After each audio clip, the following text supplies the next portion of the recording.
Israel के हवाई हमले में लेबनानी पत्रकार अमाल खलील की मौत हो गई है, जबकि दूसरी पत्रकार ज़ैनब फरज इस पर घायल बताई गई हैं। रिपोर्ट्स के मुताबिक दोनों दक्षिणी लेबनान के अल तायरी इलाके में पहले हुए हमलों की कवरेज कर रही थी, तभी एक इजरायली हमला उनके सामने खड़ी कार पर हुआ। जान बचाने के लिए दोनों के पास एक घर में वे छिप गई, लेकिन कुछ ही देर के बाद में दूसरा हमला उसी घर पर कर दिया गया। इस हमले में ज़ैनब फराज इसमें घायल हो गए और उनके सिर में चोट आई, जबकि अमल खलील वहीं अंदर फंस गए। जब बचाव दल उन्हें निकालने पहुंचा तो बताया ये गया कि एम्बुलेंस पर भी फायरिंग की गई और स्टैंड ग्रेनेड फेंका गया, जिससे राहत कार्य रुक गया। घंटों के बाद जब टीम दोबारा पहुंची तो अमल खलील वहां पर मृत पाई गई। लेबनान के प्रधानमंत्री नवाफ सलेम ने इस हमले को खुला युद्ध अपराध बताया है और कहा है कि इस मामले को अंतर्राष्ट्रीय संस्थानों तक ले जाया जाएगा। पत्रकार सुरक्षा संस्था कमेटी टू प्रोटेक्ट जर्नलिस्ट ने भी कड़ी इसकी निंदा की है और कड़ी प्रतिक्रिया दी है और कहा है कि एक ही जगह पर बार बार हमला, पत्रकारों की छिपने की जगह को निशाना बनाना और मेडिकल मदद रोकना अंतर्राष्ट्रीय कानून का गंभीर एक उल्लंघन है।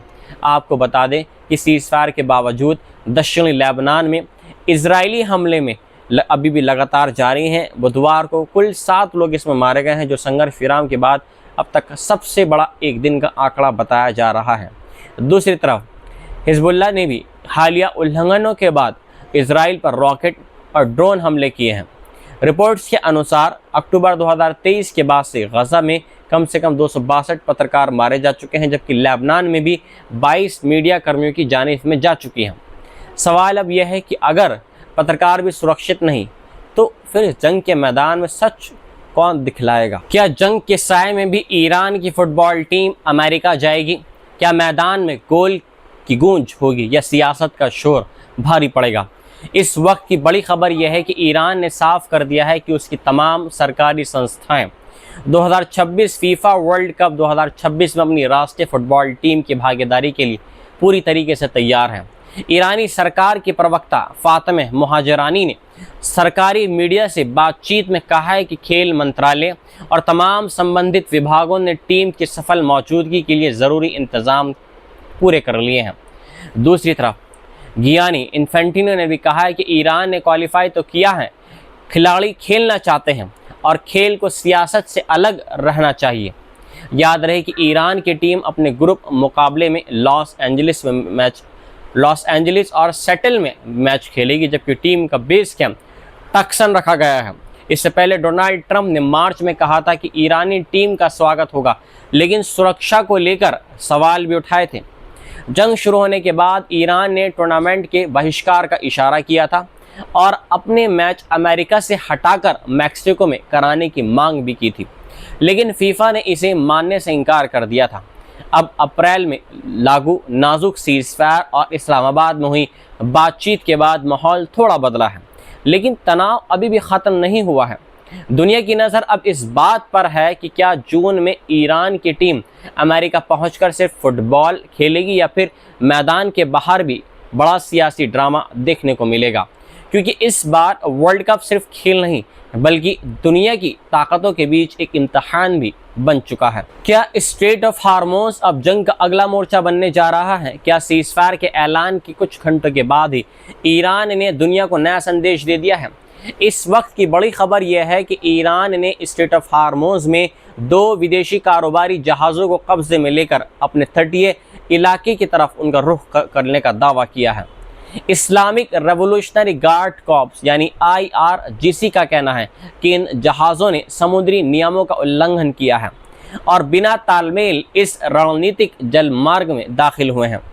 ये घटनाक्रम ऐसे समय में सामने आया है जब डोनाल्ड ट्रंप ने कुछ घंटों पहले ही तेहरान के साथ सीज़फायर बढ़ाने का ऐलान किया था। इससे पहले बुधवार को ओमान के पास एक कंटेनर जहाज़ पर ईरानी गनबोट द्वारा फायरिंग की खबर भी सामने आई थी। ब्रिटिश समुद्री निगरानी एजेंसी UKMTO के मुताबिक जहाज़ के कैप्टन ने बताया कि पहले IRGC की नाव के पास में आई और फिर गोलियां चलाई गईं, जिससे जहाज़ के ब्रिज को भारी नुकसान हुआ है। हालांकि इसमें कोई जानमाल की कोई खबर नहीं है, ना कि कोई नुकसान हुआ है और सभी क्रू सदस्य सुरक्षित हैं। स्ट्रेट ऑफ हार्मोज दुनिया के सबसे अहम समुद्री रास्तों में से एक है, जहां से करीब 5वां हिस्सा वैश्विक तेल सप्लाई गुजरता है। इसलिए यहां का तनाव मतलब पूरी दुनिया के बाजारों में हलचल है। तेहरान से रिपोर्ट्स के मुताबिक ईरान अब इस रास्ते से गुजरने वाले जहाज़ों पर कंट्रोल, परमिशन और संभावित ट्रांजिट फीस जैसे विकल्पों पर भी बात कर रहा है। दूसरी तरफ ईरान ने अमेरिका पर ओमान सागर में उसके एक कारोबारी जहाज़ को पकड़ने और नेविगेशन सिस्टम ख़राब करने का आरोप लगाया है और उसे खुली समुद्री डकैती बताया है।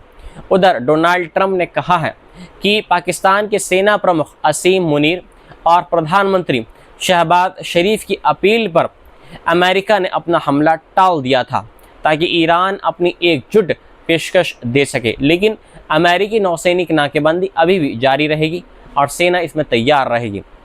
अब सबसे बड़ा सवाल यह है कि क्या यह सीज़फायर सिर्फ कागजी है और ज़मीन व समुद्र में टकराव ऐसे ही जारी रहेगा, क्योंकि इस हार्मोज पर हर नई कार्रवाई दुनिया के तेल बाजार, शिपिंग रूट और आने वाली बातचीत पर सीधा असर डाल सकते हैं। क्या ताकतवर मुल्क खुद को दुनिया का मालिक समझते हैं और क्या परमाणु सिर्फ कुछ देशों के लिए जायज़ है? यही सवाल कभी पाकिस्तान के मशहूर परमाणु वैज्ञानिक अब्दुल कदीर खान यानी AQ खान ने उठाया था, और जब उन्होंने अमेरिका और ब्रिटेन की दोहरी नीति पर खुलकर हमला किया था। AQ खान वही शख्स थे जिन्होंने पाकिस्तान के परमाणु कार्यक्रम का जनक कहा जाता है। उन्होंने पाकिस्तान को दुनिया की 7वीं परमाणु ताकत बनाने में अहम भूमिका निभाई थी। भारत के 1974 के परमाणु परीक्षण के बाद पाकिस्तान के तत्कालीन प्रधानमंत्री जुल्फ़िकार अली भुट्टो ने ऐलान किया था कि हम घास खा लेंगे मगर अपना परमाणु बम ज़रूर बनाएंगे, और इसी मिशन को पूरा करने के लिए AQ खान को सामने लाया गया था। यूरोप की परमाणु कंपनी में काम करते हुए उन्होंने यूरेनियम इनरिचमेंट तकनीक सीखी और फिर पाकिस्तान लौटकर कहूटा लैब स्थापित की, जहां से पाकिस्तान का परमाणु सफ़र शुरू हुआ। 1998 में जब भारत ने फिर परमाणु परीक्षण किया तो पाकिस्तान ने बलूचिस्तान के रेगिस्तान में अपने सफल परीक्षण किए और दुनिया को चौंका दिया।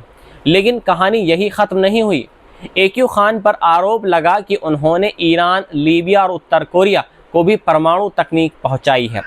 कहा यह जाता है कि 1980 और 1990 के दशक में ईरान को हज़ारों सेंट्रीफ्यूज पार्ट्स और डिज़ाइन दिए गए, जिससे तेहरान का कार्यक्रम तेज़ी से आगे बढ़ा।